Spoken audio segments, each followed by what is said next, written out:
한 주 동안 평안하셨습니까? 네. 지난주에 우리는 27장 예레미야가 어떠한 상황에서도 굽히지 않고 끊임없이 하나님의 심판에 대해서 얘기하는 걸로 마무리를 했는데, 이번 28장에는요 이 실제로 거짓 선지자하고 대결하는 이야기가 나옵니다. 그래서 하나냐라는 사람인데, 이 사람이 누구냐면은 그 당시에 아마도 이제 가장 존경받는 종교인이었겠죠. 그러니까 가장 대표적인 선지자, 그래서 사람들에게 인정받는 사람이었는데, 그런데 이제 이 사람이 예레미야가 예언하는 것을 싫어가지고 딴소리를 하는 그런 이야기인데요. 자, 예레미야가 이 뭐라고 얘기를 했었냐면은, 당신들은 이와 같이 바벨론의 멍에를 져야 될 거라고 그랬었죠. 자, 그런 얘기를 하는데 자꾸 하나냐라는 사람이 딴소리를 해요. 이때가 언제냐면은 이 시드기야가 다스린 지 4년째. 자, 시드기야가 다스리기 시작한 때가 597년입니다. 그러니까 이때는 아마 한 595년, 4년, 3년 그 정도 되겠죠. 그 정도 돼서 이제 자꾸 딴소리를 하는데, 뭐냐면은 거짓 선지자들이 자꾸 하는 얘기가 이 얘기예요. 우리가 치러야 될 대가는 이미 다 치렀다. 죄에 대한. 언제요? 605년에 다니엘과 세 친구를 중심으로 해서 1차 포로민들이 끌려갔다고 그랬죠. 그 다음에 이때쯤이면 언제냐면은 597년에 이 에스겔을 중심으로 해서 2차 귀양민, 이 포로민들이 끌려간 이후로 4년 후거든요.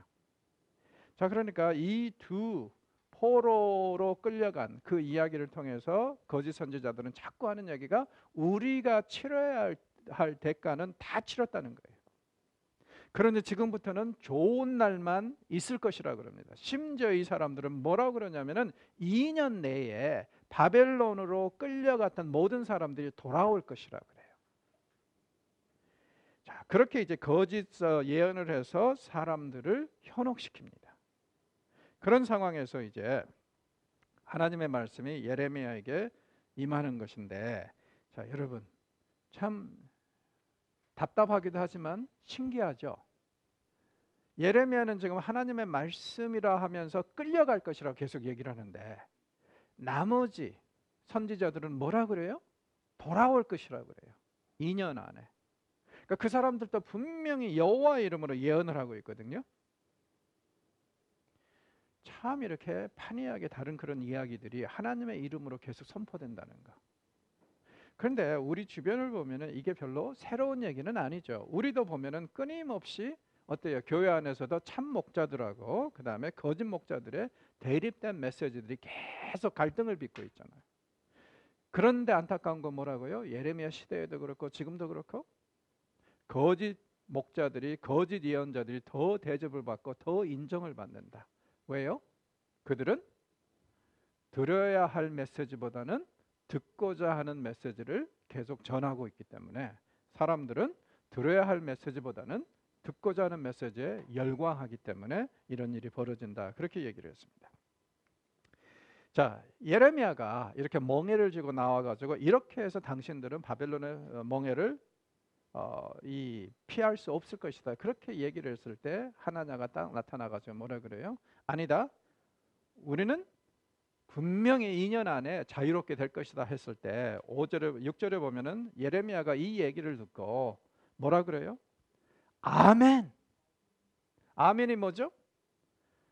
그렇게 되기를 바라나이다. 그러니까 예레미야도 당신이 말한 그것이 정말 그렇게 되기를 바란다.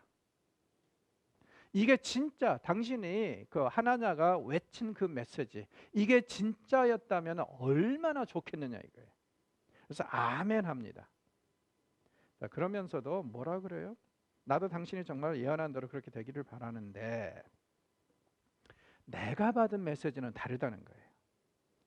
내가 받은 메시지는 다 끌려가서 죽을 것이고 또 전염병에 죽을 것이고 굶어 죽을 것이고, 그리고 예레미야가 뭐라 그럽니까? 이러한 메시지는 나만 선포한 게 아니라 그동안의 선지자들이, 참 선지자들이 계속 외쳐왔던 메시지라는 거예요. 그러니까 뭐냐면은 선지자들도 절대로 전승이나 전통을 무시할 수는 없다. 그런데 당신이 이렇게 딴 얘기를 하니까 제발 나도 당신의 말대로 그렇게 됐으면 좋겠는데, 그러나 현실은 그렇지 않다. 선지자가 언제 참 선지자로 입증이 된다고요? 구절을 보니까 그가 예언한 것들이 성취된 다음에야. 당신은 지금 이런 말을 하고 있는데, 쉽게 말해서 역사와 전통을 완전히 무시하는 말을 하고 있다. 정말 당신이 그렇게 되기를 바라는데, 말로 선지자는 평가받는 게 아니다. 정말 그들이 예언한 것이 실제로 드러나는지 드러나지 않는지에 의해서 평가를 받는다. 이렇게 이제 기준을 얘기를 합니다. 자, 하나냐가 듣다가 어떻게 해요? 예레미야가 쥐고 있던 멍에를 빼앗아서 분질러 버립니다. 그러면서 다시 한번 얘기를 해요. 2년 안에 모든 민족의 목에서 바벨론 왕 느부갓네살의 명예를 이와 같이 꺾으리라. 자, 예레미야는 어떻게 합니까? 그냥 조용히 아무 말도 안 하고 그 자리를 빠져나와요.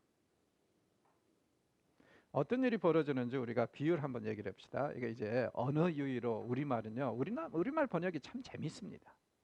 종종 이 성경 인물들 이름이 사실은 히브리어로 혹은 영어로 번역된 것은 우리말하고 안 맞는 경우들이 많은데, 우리말로 번역이 된 이름들이 굉장히 많아요. 예를 들자면은 이런 거 있죠.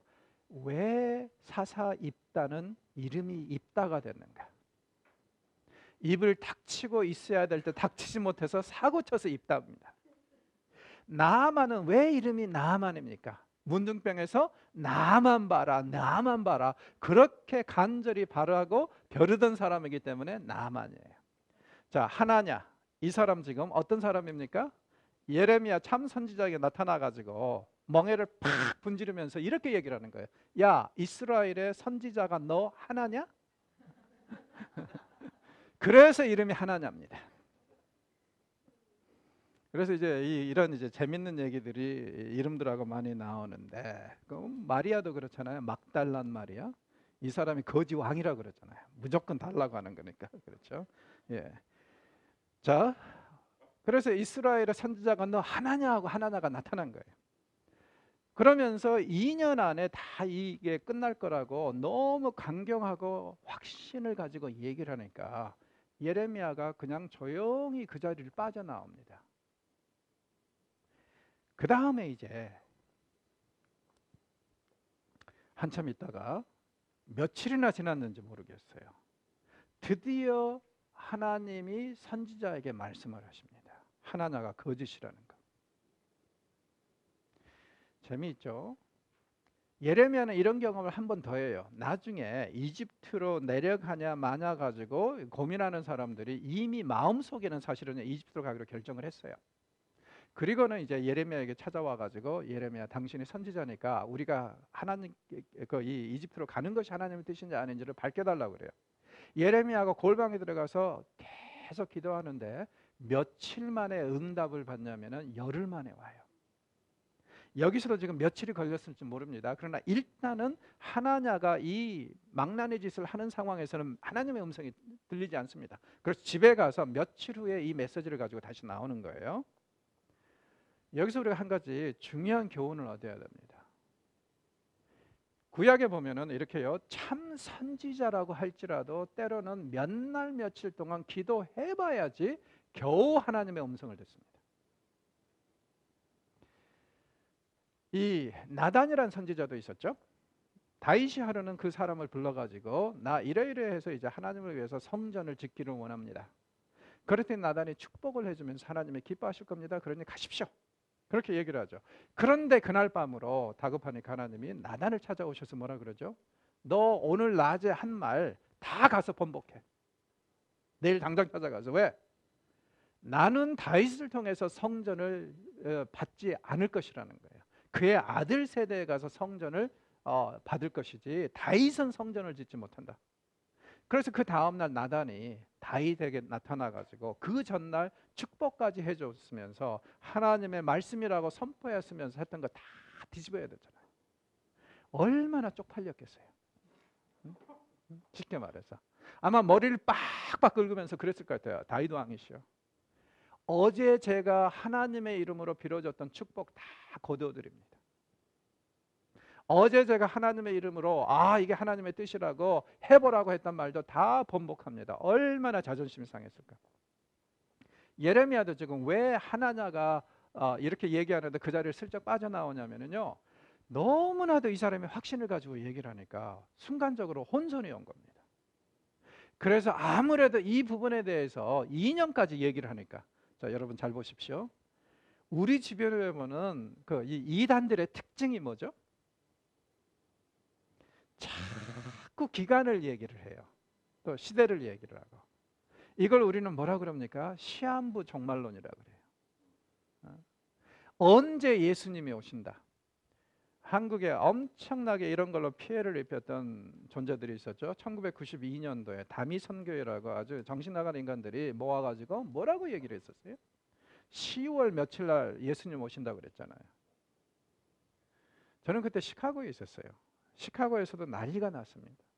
왜냐하면은 이 서양 방송들이 이 하도 한국 사람들이 일부 교회에서 이단들이죠, 떠들어대니까 어떻게 했냐면은요, 그 사람들이 그리고 그 사람들 재밌더라고요. 뭐냐면은요, 그날 자기네들이 진짜 들려 올라간다고 생각을 해서요, 하얗게 옷을 차려입고 깨끗하게, 그리고 한 교회에 모여서 하루 종일 예배를 드리는 거예요. 자기네들만 이제 승천한다고. 시카고 지역의 일반 방송국에서 그 교회 앞에다가 카메라들을 설치를 하고 하루 종일 이걸 지켜봤어요. 쉽게 말해서 하늘로 올라가는 것을 찍으려고.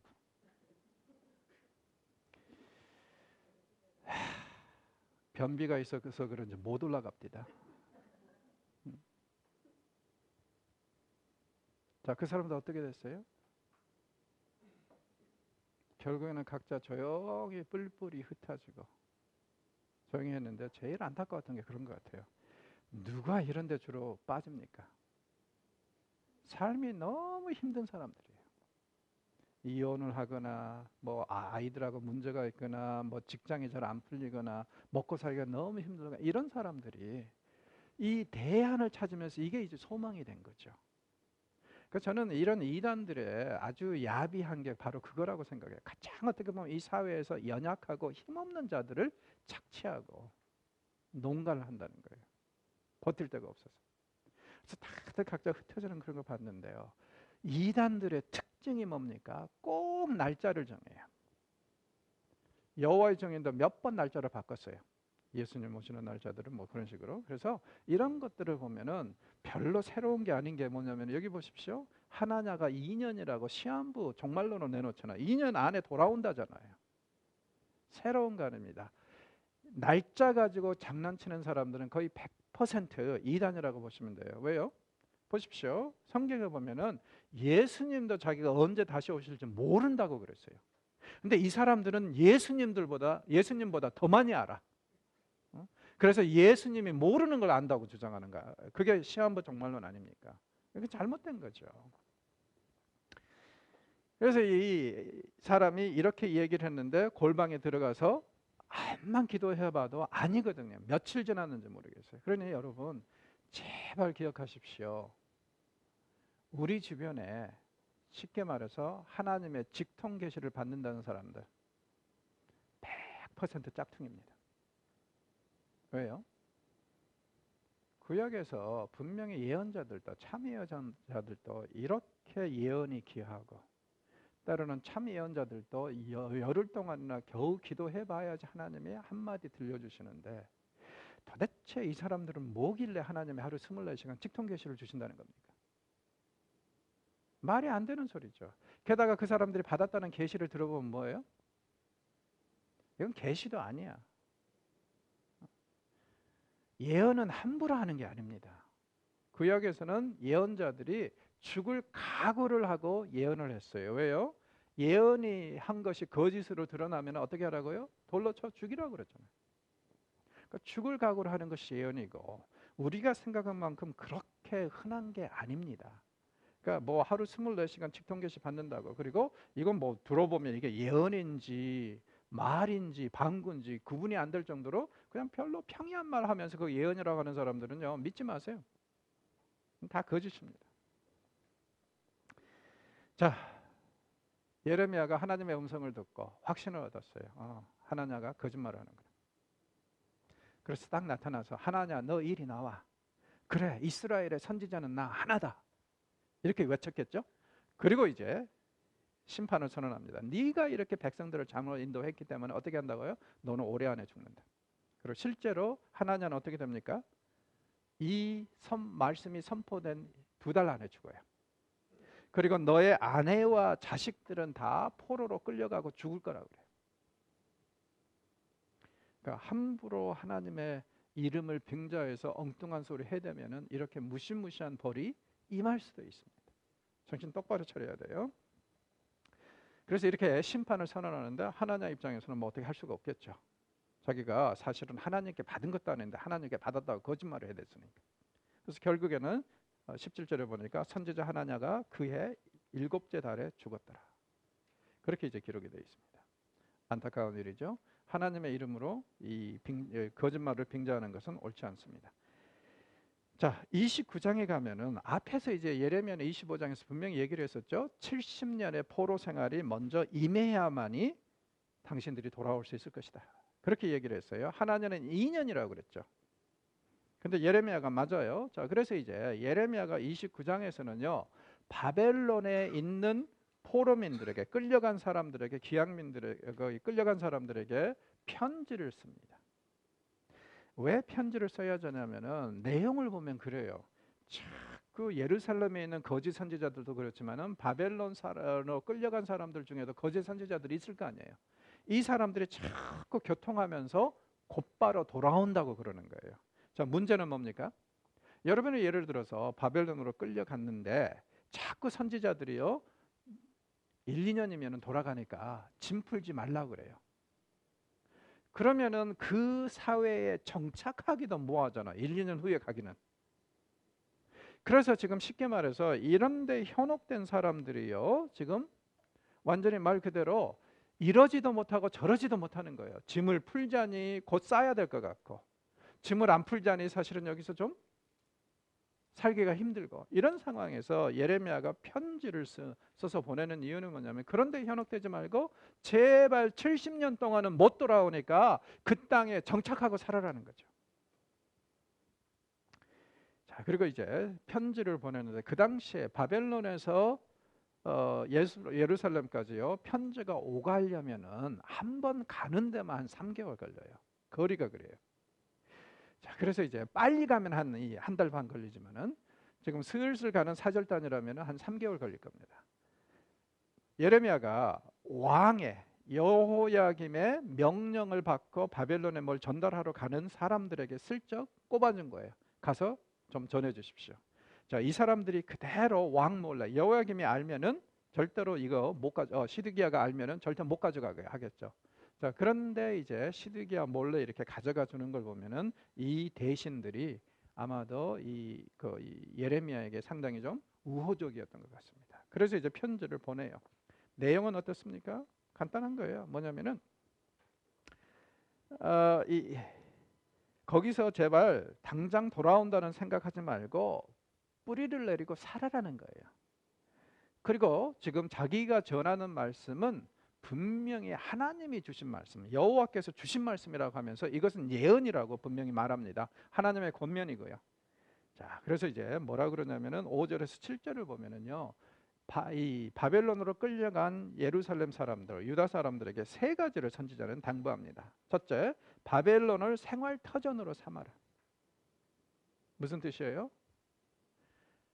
제발 한 발 들고 한 발 빼고 한 발만 그 안에 넣고 그렇게 살지 말고 거기서 당분간은 오래 살 것을 생각하고 그 사회에 깊이 뿌리를 내리고 거기서 일하고 거기서 돈 벌고 거기서 자녀들 키우면서 그렇게 살아라는 거예요. 둘째, 바벨론에서 번성하라고 그럽니다. 하나님이 너희들을 분명히 축복하실 것이고 위로하실 것이고 하니까 번성하라. 게다가 또 번성하라는 이유에는 또 한 가지 있죠.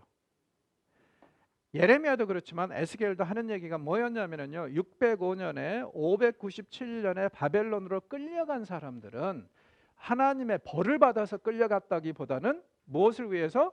장차 이 나라를 재건하기 위해서 하나님께서 거룩한 씨앗으로 쓰시려고 빼돌리셨다고 그래요.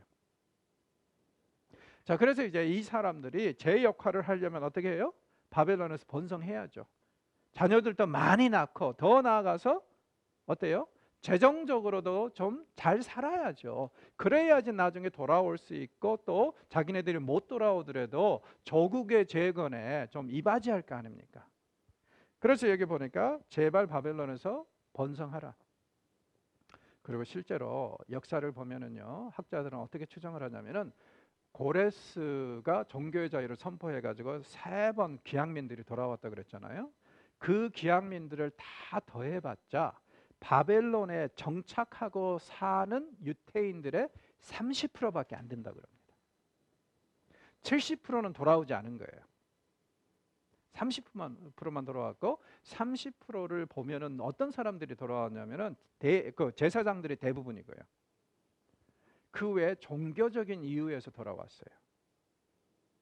바벨론에 정착한 사람들은요, 돌아올 이유가 없었던 거예요. 왜냐하면 돌아왔자 삶이 너무나도 고달프거든요.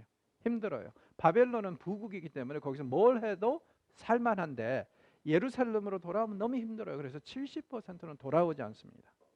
대신 무엇을 하냐면요, 바벨론 커뮤니티에 재건하는 이 사람들에게 엄청난 기여를 해요.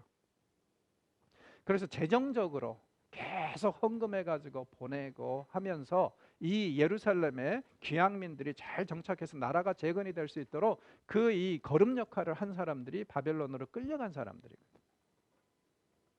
그런 역할도 감당하기 위해서는 그들이 어떻게 해야 됩니까? 바벨론에서 번성해야 됩니다. 그리고 유태인들이 바벨론에서 번성하고 삶의 터전으로 삼아서 70년을 살려면 어떻게 해야 됩니까? 바벨론에 평안이 있어야 되죠. 그래서 이제 7절에 보면은 바벨론의 평안을 위해서 기도하라. 이건 어떻게 보면은 우리가 어느 나라로 이민을 가든 간에 우리가 그 나라에서 어떻게 해야 되는가, 그걸 좀 알려주는 것 같기도 해요. 어느 나라든지 미국이든지 중국이든지 호주든지 상관없으나 일단은 우리가 그 나라에 가서 산다면은 첫째는 어떻게 해야 돼요? 그 나라에서 뿌리를 내리려고 노력해야 됩니다. 언제 하나님이 그 뿌리를 뽑아서 다시 한국으로 보내실지 다른 나라로 보내실지는 모르겠어요. 저 같은 경우가 좀 그런 것 같아요. 75년도에 캐나다로 이민을 갔다가 거기서 한 뭐 10몇 년을 살다가 87년도에 미국으로 유학을 갔었어요. 그리고 97년도에 한국에 왔어요. 그래서 지금 21년, 23년 그 정도 살고 있는데, 그렇다 보니까 저는 문제가 뭐냐면요, 고향이 어딘지를 모르겠어요. 여기가 태어났어요. 여기서 태어났으니까 여기가 고향인 것 같기도 하고. 근데 가족들이 다 캐나다에 있으니까 캐나다 가면 고향인 것 같기도 하고, 미국에서 또 10년 이상을 살았기 때문에 또 미국이 제2의 고향 같기도 하고. 그런데 정말 재밌는 건 뭐냐면은 어딜 가도요, 고향이 아닙니다. 고향은 우리 마음속에 있는 것 같아요. 그리고 우리 믿는 자들의 고향은, 본향은 천국. 거기밖에 없는 것 같아요. 이 땅의 그 어떤 것도 우리의 고향은 아닌 것 같다. 그런 생각을 참 많이 했는데, 자, 이렇게 여기서 몇 년 살고 저기서 몇 년 살다 보니까 제 아내는 저한테 뭐라 그래요? 역마살에 끼었다 그래요. 어느 곳에 가서 10년을 살면 슬슬 몸이 가렵기 시작해. 이사 가고 싶은 충동, 이주하고 싶은 충동, 모르겠습니다. 중요한 건 뭐냐면요, 하여튼 어디 가서 살게 되면 어떻게 해야 된다? 다음에 옮겨 주실 때까지 거기서 뿌리 내리고 살 각오를 해야 된다. 그리고 그 나라의 번영을 위해서도 기도해야 되고 그 나라의 안정을 위해서도 기도해야 된다. 그게 하나님의 뜻이고, 그래야만이 우리가 잘 사니까. 그리고 우리가 살 때는 어떻게 하라고요? 왜 거기서 번성해야 되냐면은 하나님이 우리를 어떻게 쓰실지 모르잖아요. 그렇죠? 그렇기 때문에 하나님이 쓰시고자 할 때 정말 우리가 준비가 돼 있으려면은 모든 면에서 잘 갖추고 잘 있는 게 좋겠죠. 잘 있는 게. 그러니까는 우리는 어떻게 보면 사명감을 가지고도 번성할 필요는 있는 것 같습니다. 제발 어디 가서든지 한 발만 내려놓고 담그고 살려고 하는 그런 이 태도는 안 취했으면 좋겠어요. 어디서든지 두 발 내려놓고 담그고 그렇게 살아야 되는 것이 하나님의 뜻인 것 같습니다. 자, 이러한 이제 내용은 무엇을 강조하냐면은 제발 당신들 그 포로로 끌려가기 전에 조국에서 행했던 대로, 조국에서 살았던 대로 그 방식대로 거기서도 살아라는 얘기죠. 자, 그러면서 또 분명히 경고합니다. 너희 중에 있는 선지자들에게와 점쟁이에게 미혹되지 말라. 너희가 꾼 꿈도 고지 듣지 말라. 내가 그들을 보내지 아니하였어도 그들이 내 이름을 거짓말을 한다. 분명히 경고합니다. 선지자들 믿지 마라. 거짓 선지자들 두고 하는 얘기죠. 심지어는요, 뭐라고까지 하나님 맹렬하게 비난하셔서 이 선지자들은 점쟁이들이다. 하나님의 말씀으로 하나님의 이름으로 예언하는 자들이 점쟁이가 된다는 것. 충격적이지는 않죠? 제가 요즘에 기독교 방송을 별로 안 보는 이유가 뭐냐면요, 요즘에 기독교 방송들의 특징이 뭡니까? 한 방송만 빼놓고 누구든지 돈 내면 실어줘요, 설교를. 그렇다 보니까는 가만히 보면 저 사람이 목사냐 무당이냐 할 정도로 이상한 소리를 해대는 사람들이 너무 많아요. 강단에 올라가서 설교를 합시고 분명히 무당질합니다. 점쟁이질을 해요. 너무나도 지금 오염이 되어 있습니다. 그런 상황이 우리 시대가 아닌가 싶습니다. 하나님도 아예 노골적으로 그 선지자들을 뭐라 그러냐면 점쟁이들. 아예 노골적으로. 그게 이제 오늘날의 시대인 것 같습니다. 그리고 심지어는 어때요? 너희가 꾼 꿈도 고지 듣지 말라. 꿈은 착각일 수 있다는 거죠. 우리말에 굉장히 재밌는 말이죠. 개꿈. 예, 꿈을 많이 꾸는 사람들, 그리고 또 꿈을 너무 의지하지 마십시오. 꿈은 종종 성경에 보면 하나님이 자기 음성을 들려주시는 좋은 수단이에요. 그러나 항상 그런 건 아니니까 이걸 분별할 수 있는 분별력을 키우셔야지, 자기가 꾼 꿈이 무조건 하나님이 주신 꿈이라고 그 착각을 하면 그것도 문제입니다. 그렇죠? 자, 왜 그들을 조심하라고 하는가? 그들이 내 이름으로 거짓 예언을 한다. 분명히 하나님을 빙자해서 하나님의 이름을 거들먹거리면서 이런 짓을 한다는 거예요. 저 비유가 생각이 나죠. 예수님이 양과 염소를 구분하신 것. 거기 보면은 염소들도 분명히 뭐라고 그랬었죠? 하나님의 이름으로 예언했고 하나님의 이름으로 사역했고 하나님의 이름으로 이런 것을 다 했다고 그랬잖아요. 그런데 예수님은 정작 뭐라고 그러세요? 하나님은 나 너희들 모른다. 너희들이 떠들어댄 거지 나는 너희들 보낸 적 없다. 그런 일들이 일어나지 않도록 참 경각심을 가지고 잘 봐야 될 것 같습니다. 자, 그리고 이제 하나님께서 가지고 계신 이 강제로 끌려간 사람들에 대한 기도, 그 기대 혹은 계획을 말씀을 하시죠. 분명히 이 사람들은 다시 하나님의 백성을 재건하는데 쓰일 거라는 거예요.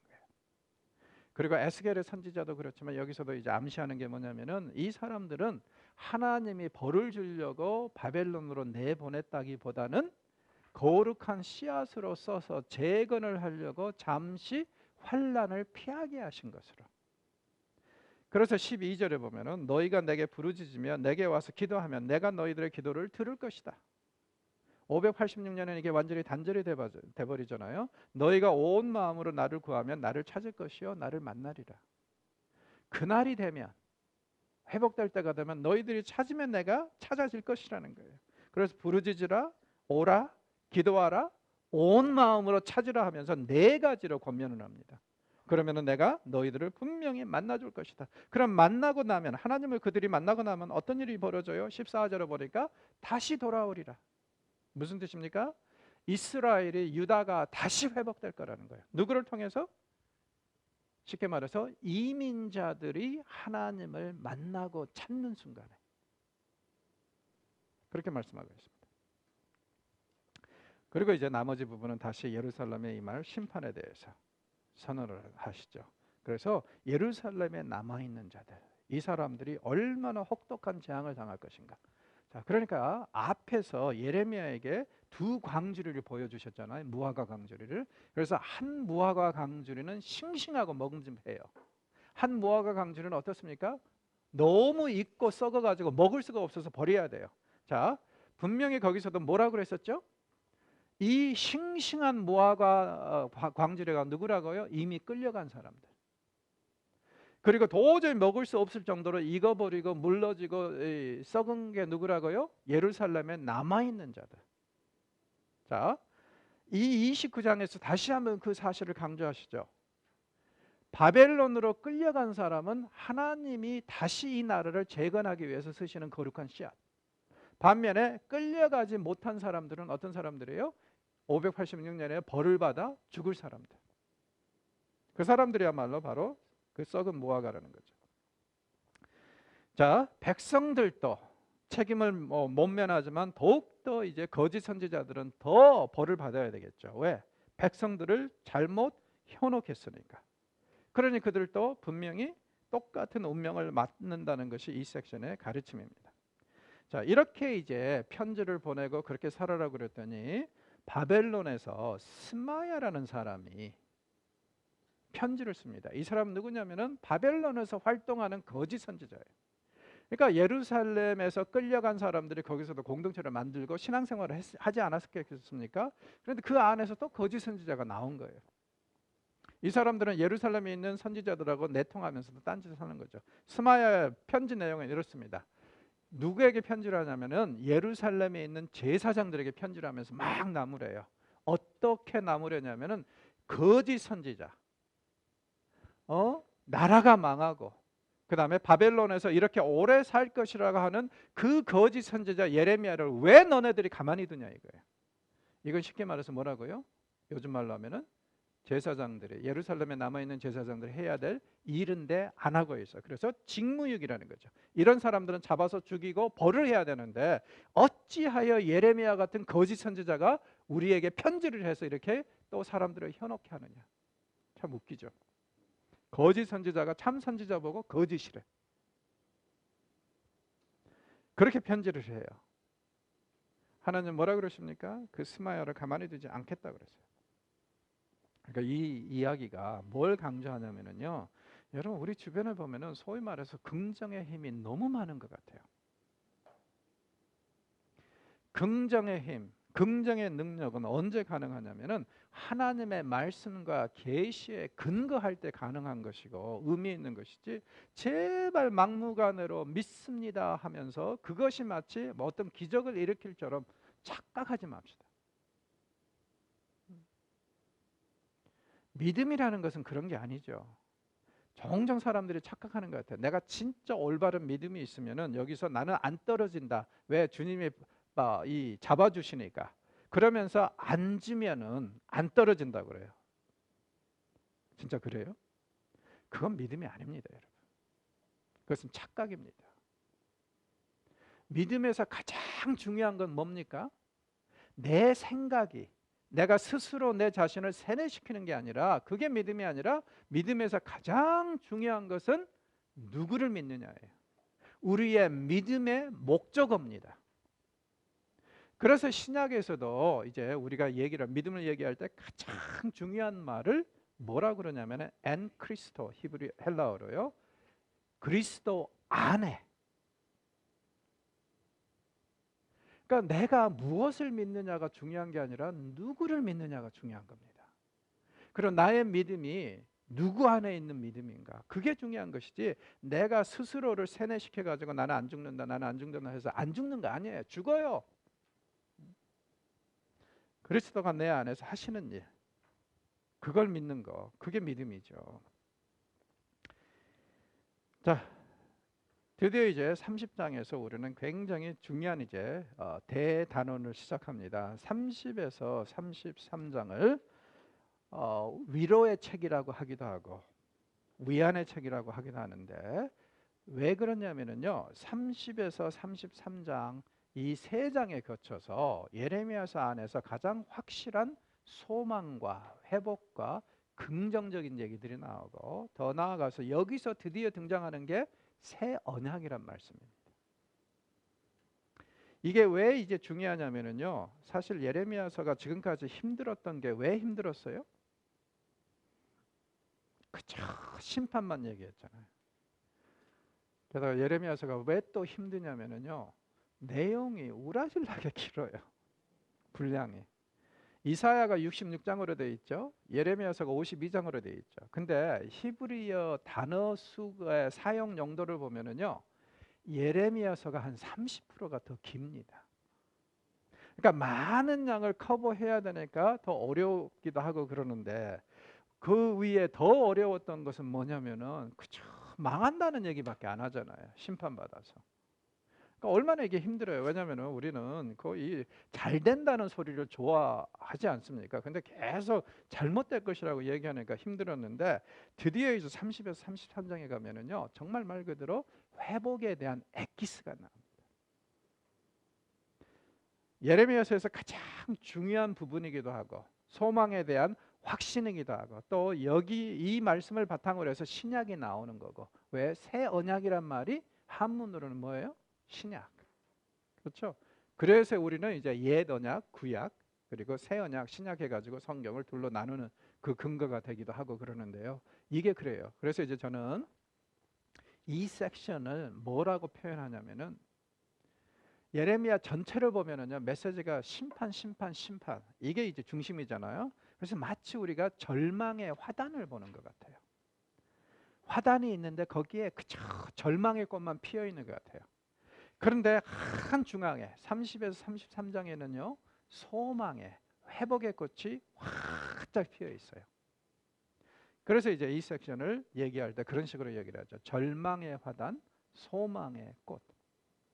그래서 이 회복에 대해서 가차 없이, 가감 없이 더 확실하게 들려주는 이야기가 이 섹션이다. 그래서 예레미야서에서 가장 중요한 그런 섹션이라고 생각하시면 되겠습니다. 자, 30장 분명히 이제 회복을 약속하시는데 이렇게 이제 시작을 하죠. 먼저 1절에서 3절은요, 이 30에서 33장의 그 내용을 쉽게 말해서 소개하고 있다고 생각을 하시면 될 것 같습니다. 그리고 이제 이 말씀은 언제 선포가 되냐면은, 내용을 보니까요, 유다가 끌려가기 전에 이미 주신 말씀이에요. 왜 이런 말씀을 끌려가기 전에 주실 거예요? 분명히 다시 돌아온다는 얘기겠죠. 다시 회복될 것이라는 거. 그리고 하나님은 절대로 심판을 위한 심판, 죽이는 심판을 하시는 것이 아니라 다시 경건하고 거룩하게 세워서 그들을 건전하게 만들려고, 즉 다시 말해서 하나님의 축복을 마음껏 누리고 사는데 부족함이 없도록 만들어 가기 위해서 심판을 하신다는 것을 이런 식으로 표현을 하죠. 자, 그리고 이제 예레미야도 이렇지만은요, 이사야도 좀 비슷한 일을 합니다. 이사야서 8장에 보면 어떤 얘기를 하냐면, 하나님이 자기가 주신 메시지 중에 일부를 봉인을 해서 제자들에게 주라 그래요. 저는 이 내용이 뭐냐면 40에서 66장의 내용이라고 합니다. 40에서 66장에 보면은 무엇을 전제하냐면 포로 생활이 끝나가고 있는 상황이에요. 근데 이사야가 이 말씀을 받았을 때는 아마 그때보다 한 160년 전이겠죠. 그러니까 지금 먼 미래에 대한 예언을 받았는데, 그걸 미리 샴페인을 떠뜨리면은 그 사람들이 별로 안 좋아할 수도 있잖아요. 그리고 의미도 없고. 그래서 이것을 봉인을 해놨다가 나중에 이제 포로기가 끝나갈 무렵에 봉인을 떼서, 그래서 그때 이제 이 하나님의 그 회복에 대해서 이 선포하라고 그렇게 이제 남겨두는 이야기가 나오는데, 여기서도 지금 사람들은 들을 기가 없으니까 별 의미는 없겠죠. 이런 메시지를 해봤자 자기네들은 안 끌려간다고 생각을 하니까. 그런데 예레미야는 지금 분명히 끌려갈 것이고 돌아올 것이라는 말을 함으로 인해서 이 미래에 아직도 소망이 있다는 거, 그걸 이제 얘기를 합니다. 뭐라 그래요? 내가 그들을 그 조상들에게 준 땅으로 돌아오게 할 것이다. 끌려가기 전인데 꼭 돌아올 것이라고 얘기를 해요. 자, 그리고 이 말씀은요, 이스라엘과 유다에 대해서 말씀하신다고 그래요. 4절에 보면은 이스라엘과 유다, 어떤 뜻입니까? 언젠가는 통일 왕국이 될 것이다. 그걸 전제를 합니다. 자, 그런데 우리가 잘 알다시피 사실은요, 아시리아를 끌려간 사람들은 못 돌아와요. 그래서 사실 바벨론으로 끌려간 사람들은 유다 사람들이기 때문에 유다를 주류로 이루고 있는 사람들이 누구죠? 어느 지파죠? 유다 지파하고 베냐민 지파죠. 그러면은 나머지 지파들이 안 돌아오는 거 아니냐? 못 돌아오죠, 사실은. 자, 그런데 재미있는 거 뭐냐면은 오늘날에도 유태인들 커뮤니티를 보면은요, 레이 사람들도 있고 여러 다른 지파 사람들이 있어요. 시몬 지파 사람들도 있고. 어떻게 이게 가능하죠? 이 북왕국 10지파는 끌려가서 못 돌아왔는데. 자, 여러분 역대기를 보시면은 어떤 얘기가 나오냐면은 여로보암이 10개 지파를 나눠 나가지 않았습니까? 그런데 이 사람이 나가가지고 대번에 하는 일이 뭐예요? 베델과 단에다가 금송아지 세워놓고 이게 바로 너희들을 인도해 내신 여호와라 했잖아요. 그러면서 우상숭배에 빠지기 시작합니다. 자, 그게 싫어서 역대기에 보면은요, 종교적인 이유 때문에 북쪽 왕국에서 남쪽 유다로 이주해 오는 사람들이 있어요. 이 사람들이 소수죠. 그러나 일단은 그 끌려간 10지파의 명목을 유지합니다. 그래서 이 사람들이 거기에서 이제 유다에서 종교적인 이유로 뿌리를 내리고 살다가 어떻게 됐어요? 바벨론으로 같이 끌려갔죠. 그리고 다시 이제 바벨론에서 같이 돌아오겠죠. 그래서 그게 뿌리가 돼가지고 오늘날도 보면 유태인들 사이에 보면은 베냐민 지파하고 유다 지파 사람들 있는 게 아니라 나머지 지파들도 있습니다. 그걸 염두에 두고 지금 여기서 말씀하시는 것 같아요. 그러니까 이제 뭐냐면은 이 먼 훗날 하나님께서 세우시는 믿음의 공동체에는 실제적인 유다 지파와 베냐민 지파만 들어가는 게 아니라 나머지 사람, 더 나아가서 이방인들도 얼마든지 들어올 수 있다. 그런 것을 이런 식으로 이제 표현하는 것이라고 얘기할 수 있을 것 같습니다. 자, 그다음에 이제 5절에서 7절은요. 그들이 치러야 될 죄값에 대해서 분명히 얘기합니다. 회복되기 전에 분명히 죄값을 치러야 된다는 거예요. 그리고 이제 8절에서 9절은 이제 그 날 드디어 이제 속복에서 벗어날 날을 예언을 하고 있고 10절에서 11절은요. 그들이 경험하게 될 구원에 대해서 얘기를 합니다. 그날은 굉장히 좋은 날일 거라는 거예요. 하나님의 위로하시는 날이고 너희들이 한없이 기뻐하는 날이 될 것이라고 분명히 선언을 합니다. 자, 이렇게 이제 말씀을 하시고 나니까 또 안타까운 게 있어요. 뭐냐면은요. 이스라엘은 도저히 치료가 안 되는 불치병을 앓고 있다는 거죠. 어떤 불치병일까요? 죄 문제가 해결이 안 되죠. 그리고 특별히 어떤 죄가 제일 큰 문제입니까? 이스라엘에게? 우상숭배죠. 자, 중요한 것은 뭐냐면은요. 바벨론 포로 생활이 이스라엘의 역사에서 한 가지 확실하게 이뤄낸 업적이 있습니다. 뭐냐면은 이때 바벨론에 끌려가서 얼마나 이 사람들이 혼이 났는지 돌아와서는 다시는 노골적인 우상 숭배는 안 해요. 그러니까 마음속으로는 우상을 숭배할지 몰라요. 재물을 숭배하고 여러 가지를. 그런데 노골적으로 겉으로 드러나면서 바알에게 아스라에게 절하는 일은 다 없어집니다.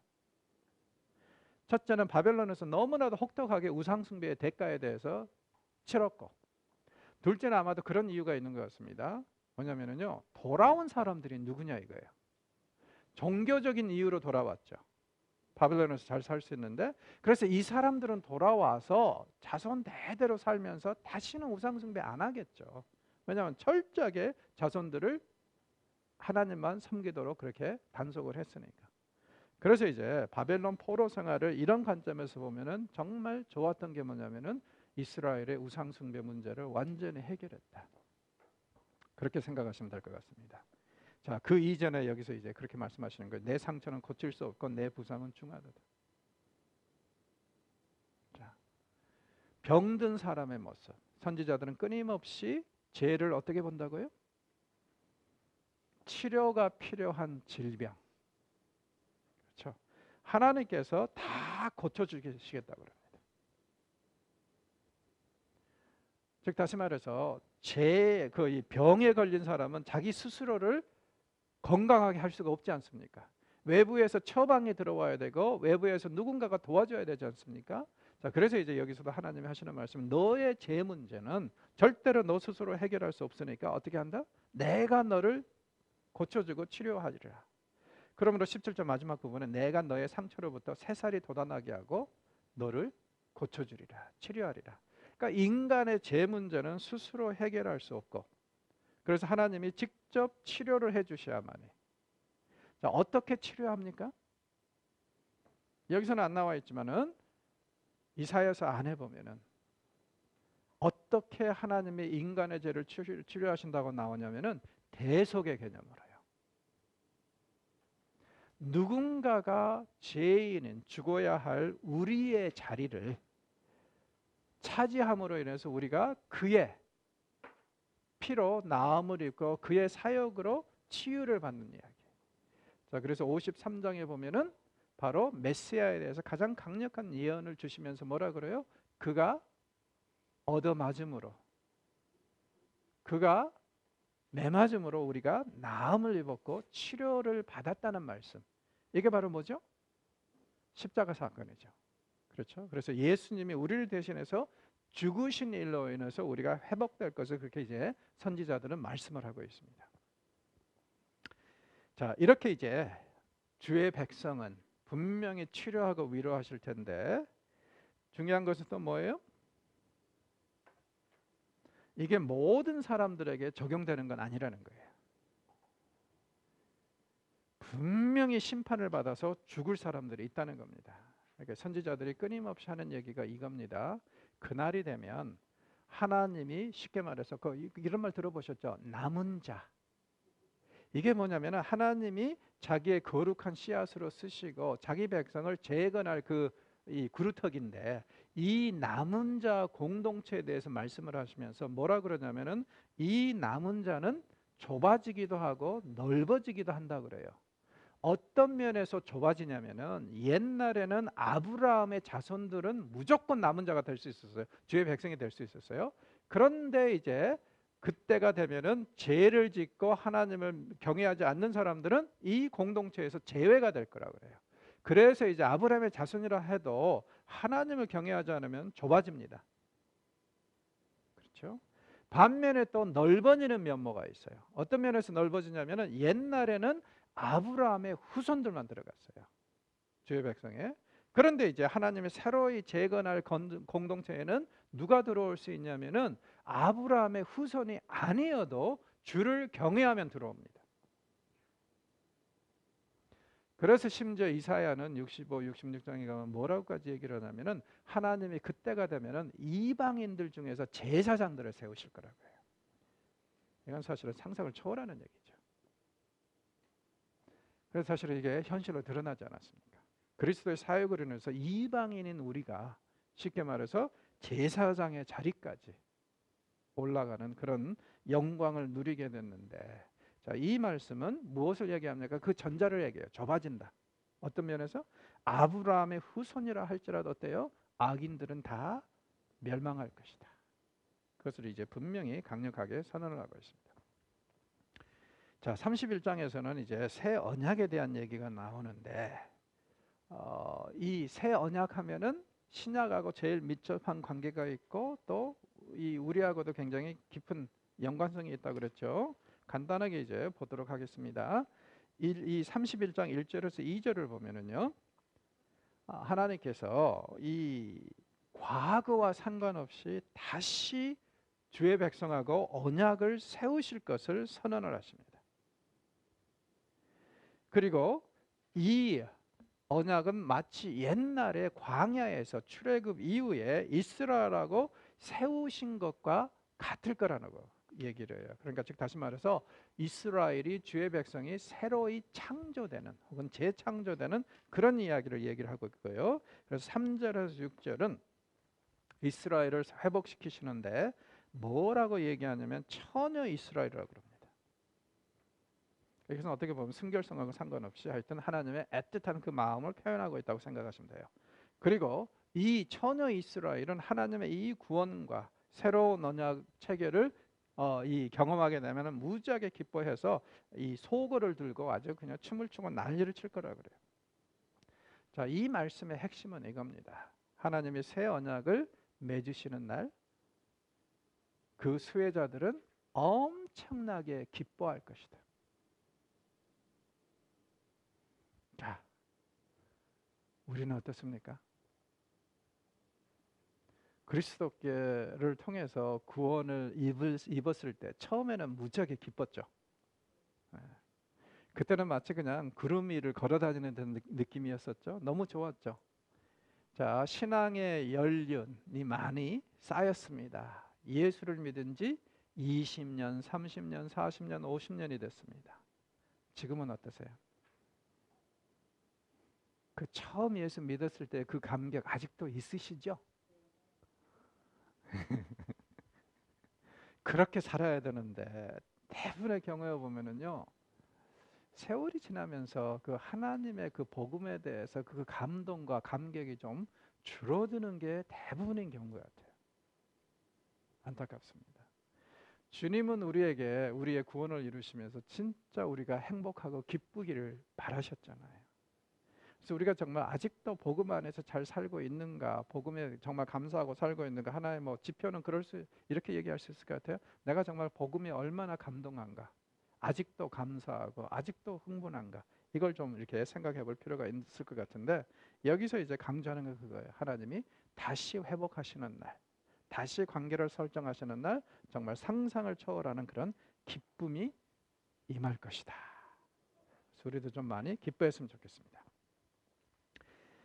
자, 7절에서 9절도요. 역시 이스라엘에게 하나님이 주신 말씀인데, 기뻐하고 즐거워하라고 하면서 5개의 명령문을 사용해서 권고합니다. 기뻐하라, 7절에 보니까요. 기뻐 외치라, 전파하라, 찬양하라, 말하라, 구원하소서 하면서 간구하는 그 내용. 그러니까 복음은, 하나님의 말씀은 우리를 행복하게 기쁘게 해야 한다. 물론 때로는 내 주를 가까이 하려 함은 십자가 짐 같은 개고생이라 그러면서 힘들어할 때도 있어요. 그러나 대체적으로 올 때는 어때요? 주님을 알기 때문에, 주님의 복음을 내가 사랑하기 때문에 기쁘고 행복해야 되죠. 그렇죠? 그래서 전반적으로 볼 때 크리스천들은요, 표정 관리도 잘해야 된다고 저는 주장합니다. 속으로는 울고 싶더라도 겉으로는 웃어야 될 때가 있어요. 왜냐하면 우리 얼굴에는 우리가 무엇을 믿고 어떤 생각을 가지고 있는가 다 드러나잖아요. 그래서 항상 울상이면은 사람들이 우리 얼굴을 보면서 복음이 저렇게 힘든 건가? 그렇게 생각할 수도 있잖아요. 그래서 우리는 표정 관리를 좀 잘했으면 좋겠습니다. 자, 8절은 감격하고 감사할 이유를 말씀해 주시는데, 뭐냐면은 남은 자들이 돌아온다. 다시 나라가 재건될 것을. 그리고 여기에 보면은 남은 자가 돌아오는데 어떤 자들까지 돌아오냐면 맹인과 다리를 저는 자들까지 돌아온다 그래요. 무슨 뜻입니까? 어떻게 보면은 가장 불편한, 몸이 불편한 사람들까지도 다 돌아온다는 것은 하나님의 복음과 말씀은 누구에게까지 선포되고 구원은 누구에게까지 이루어야 된다? 가장 사회에 연약한 자들, 힘없는 자들, 스스로 자기는 하나님께 나아올 수 없다고 생각하는 사람들까지도 복음은 그들을 수용해야 된다는 거예요. 가야 되고. 이런 면을 가장 어떻게 보면은 잘 표현하고 있는 게 마태복음 1장에 나오는 예수님의 계보죠. 자, 거기 보면 좀 이상한 게 있어요. 뭐냐면은 원래 유태인의 계보는요, 남자들 중심으로 이루어지잖아요. 근데 거기에 보면은 5명의 여자들의 이름이 나오거든요. 근데 이 여자들을 살펴보면은 한결같이 좀 결함이 많은 사람들이에요. 그러니까 쉽게 말해서 사회에서 왕따 당할 만한 사람, 소외될 만한 사람들. 자, 제일 먼저 누가 이름을 올립니까? 다말. 어떤 여자죠? 시아버지하고 노란한 여자. 자, 두 번째 라합. 어떤 여자예요? 몸 파는 창녀. 세 번째 바세바. 어떤 여자예요? 남편이 전쟁 간 사이에 딴 남자하고 놀아난 여자. 그렇죠? 네 번째 누굽니까? 예. 바스바 전에 하나 있죠. 룻. 예. 세 번째가 룻이에요. 어떤 여자예요? 이방 여자에다가 더 나아가서 이스라엘이 가장 이방인들 중에서도 혐오했던 모압 사람입니다. 왜 그들은 이렇게 혐오했어요? 모압하고 암몬 사람들을 혐오했는데 이유는 뭐냐면 근친상간에서 비롯됐다 이거예요. 종족이. 게다가 그들이 숭배하는 신이 그모스, 몰렉입니다. 뭐죠? 인간 번제를 즐기는 신. 그리고 이제 마지막에 다섯 번째로 마리아. 마리아는 어떤 문제가 있어요? 할 말이 많은 에벤 처녀. 그렇죠? 자, 그래서 가만히 보면은요, 정말 말 그대로 어때요? 5명의 여자들 모두 다 결함이 있어서 사회에서 완전히 왕따당하고 매장당하기 너무 쉬운 사람들이에요. 그런데 그리스도가 이 혈통을 통해서 오셨어요. 무엇을 강조하기 위해서? 복음의 포괄성. 주께서 구원하실 수 없는 자는 없다는 거예요. 주님은 단순히 잘 배우고 돈 많고 학벌 많은 사람들을 위해서 죽으신 게 아니라 가장 낮은 자들, 연약한 자들, 힘없는 자들을 위해서 죽으셨다는 거죠. 그래서 세상 말로 하면은 예수님의 그 계보를 보면은요, 혈통이 그렇게 깨끗하지는 않습니다. 일부러 메시아가 그렇게 오신 거예요. 저는 우리 한국 교회를 보면서 조금 염려하는 게 그겁니다. 자꾸 복음이 고급화되는 것 같아요. 중상류층의 종교로 변질되고 있는 것이 기독교가 아닌가 싶습니다. 이제는 교회를 가도 학벌이 있어야 되고 재산이 있어야지 대접을 받는 경우들이 너무 많습니다. 이제는 소외된 사람들, 연약한 사람들이 병원에 가면은요, 사람 대접도 못 받는 경우들이 있어요. 저는 그런 시대를 꿈꿉니다. 이런 거 아무 상관없이 그저 하나님을 사랑하는 그 순수한 마음을 보고 그 사람을 존경해주고 인정해주는 그런 교회. 그래서 세상에서 가장 낮은 자들도 신앙 때문에 존경을 받고 신앙 때문에 정말 환영을 받는 그런 교회들이 우리 주변에 좀 많이 나왔으면 좋겠어요. 여기서도 보십시오. 몸이 썽썽한 자들만 나온 게 아닙니다. 지금 보니까 다 나오고 있어요. 이게 하나님의 복음의 본질입니다. 우리가 이 본질을 계속 추구하고 유지하고 찾아가는 것이 우리의 사명이고 교회의 순수성을 유지하는 그런 이 목적이 되어야 될 것 같습니다. 자, 오늘은 여기서 마무리하겠습니다. 고맙습니다.